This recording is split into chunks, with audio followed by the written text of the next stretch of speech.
Student, आज का topic है मटेरियल मैनेजमेंट। इससे पहले हमने स्टॉक लेवल के कुछ क्वेश्चन किए थे। आज मटेरियल मैनेजमेंट के बारे में डिस्कस करेंगे। देखिए, मटेरियल मैनेजमेंट है क्या। Material management includes material control, material accounting and material arrangement. यानी कि जो मटेरियल है वो एक्सेस भी नहीं होना चाहिए, उसकी शॉर्ट भी ना पड़े, इससे परफेक्टली तरीके से प्रोडक्शन चलता रहे। पूरा सिस्टमेटिक तरीके से जो भी मैन्युफैक्चरिंग हो रही है वो होती रहे, इसी को मटेरियल मैनेजमेंट कहते हैं। देखिए, out of 3 refers to all commodities, item or things which are consumed or transformed in the process of manufacture or production. Thus, material is the most important ingredient required for the production of any item. It is known as raw material or stores. Management of material is of utmost importance for controlling the cost of production, because due to the lack of management of material, cost of production escalates. In the production cost affect the profit of the firm. Therefore, material control and material management has been taken in the same sense of the meaning. जैसे इसका number 1 material control का क्या object है। देखिए, number 1 है waste control. जो raw material waste हो रहा है उसकी कंट्रोलिंग करना। सपोज मटेरियल की यदि वेस्टेज ज़्यादा होगी तो उस प्रोडक्ट की कॉस्ट ज़्यादा आएगी।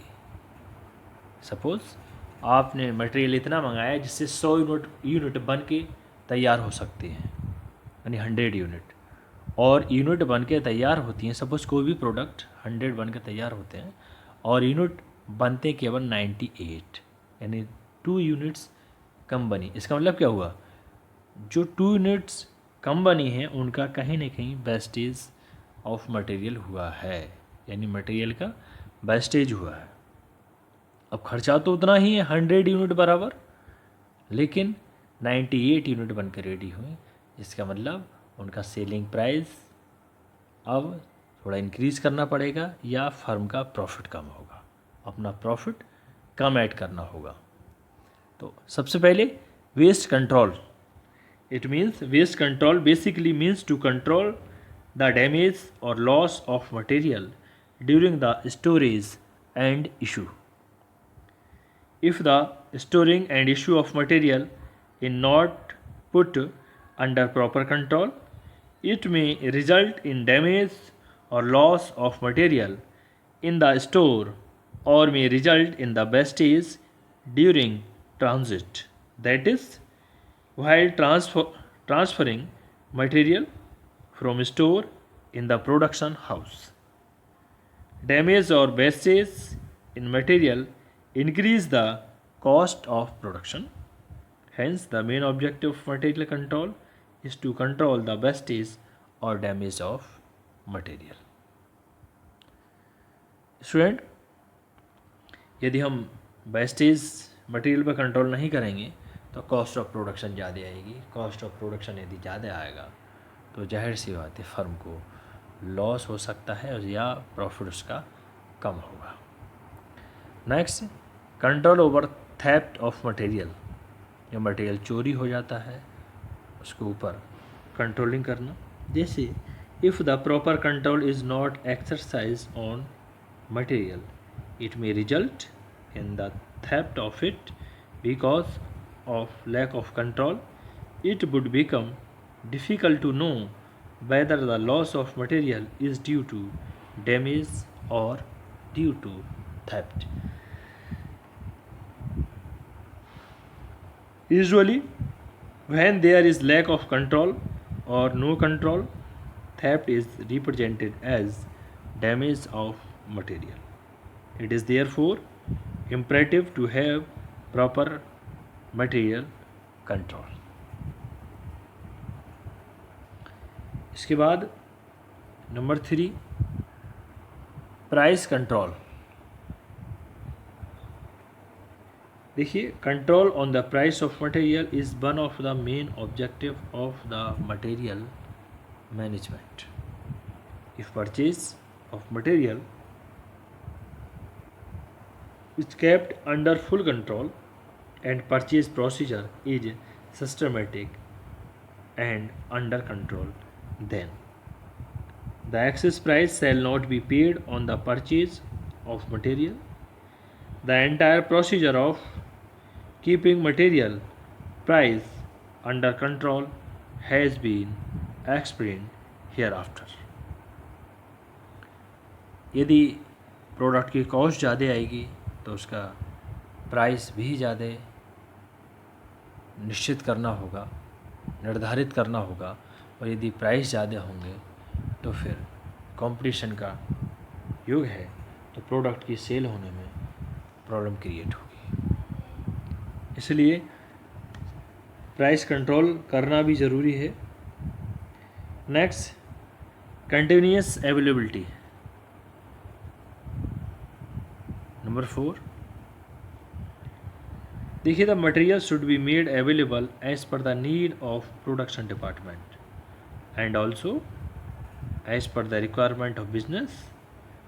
One of the objective of material control is to ensure the availability of required material in the store as per the need of production department, so that the production process is not affected due to the shortage of material. This object is fulfilled by keeping a minimum level of material stock in the store at every time. It means, student, continuous availability means जैसे production करने के लिए किसी product के material की ज़रूरत है, उसके हिसाब से मटेरियल अवेलेबल रहे, जिससे लेबर या मशीनरी फ्री ना रहे. जैसे रिक्वायरमेंट है बिजनेस की, जैसे रिक्वायरमेंट है प्रोडक्शन डिपार्टमेंट की, उसी रिक्वायरमेंट के अनुसार मटेरियल अवेलेबल हो, जिससे बिजनेस की ऑब्जेक्ट को पूरा किया जा सके, जिससे टाइम पर जो प्रोडक्शन है उसको पूरा किया जा सके, जो प्रोडक्शन लिमिट होती है उसको अचीव किया जा सके. प्रोडक्शन होगा, सेलिंग होगी, प्रॉफिट होगा, तो बिजनेस की फाइनेंशियल पोजीशन भी अच्छी होगी. इन्हीं सभी चीज़ों को देखते हुए मटेरियल का कंटिन्यूसली होना ज़रूरी है. शॉर्टेज ऑफ मटेरियल कहीं ना कहीं बिजनेस के प्रॉफिट पर इफ़ेक्ट पड़ेगा. Next, regular balancing.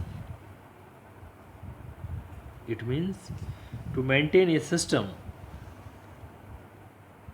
Of regular balancing is also one of the objectives of material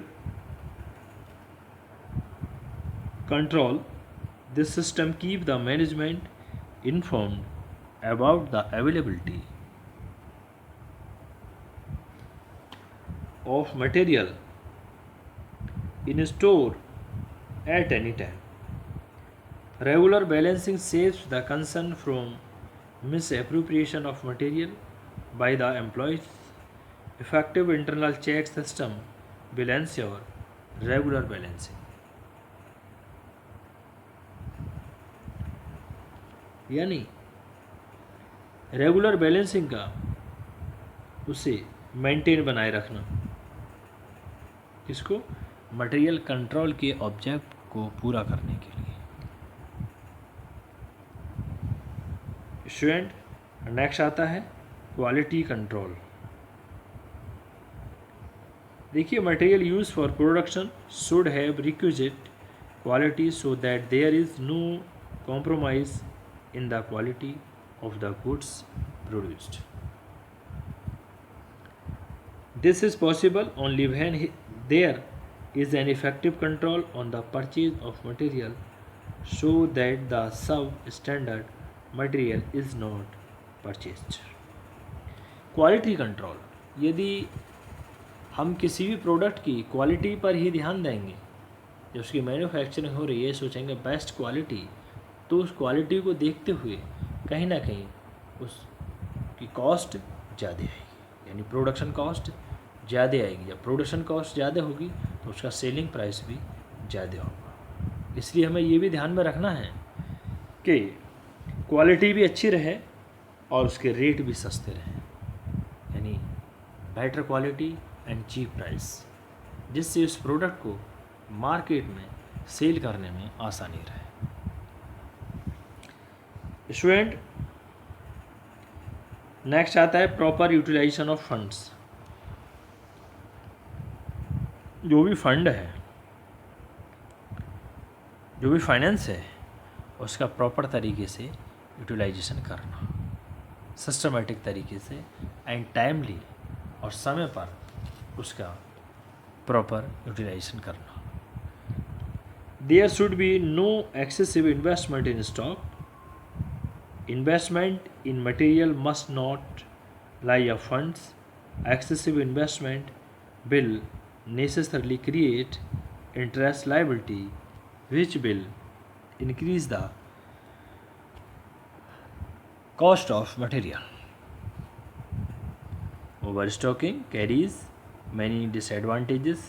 Therefore, it should be avoided. For this maximum level of material, stock should be fixed. There is no case of stock of material should exceed this level. यानी कि ज़्यादा product का store करना भी कहीं ना कहीं business पर इफ़ेक्ट डालता है। इसलिए जो भी फंड्स हैं उसका प्रॉपर यूटिलाइजेशन करना। स्टूडेंट, आज हमने डिस्कस किया मटेरियल मैनेजमेंट और इसके ऑब्जेक्टिव। नेक्स्ट लेक्चर में हम इसके रिक्विजिट्स ऑफ मटेरियल कंट्रोल के बारे में डिस्कस करेंगे। Thank you student.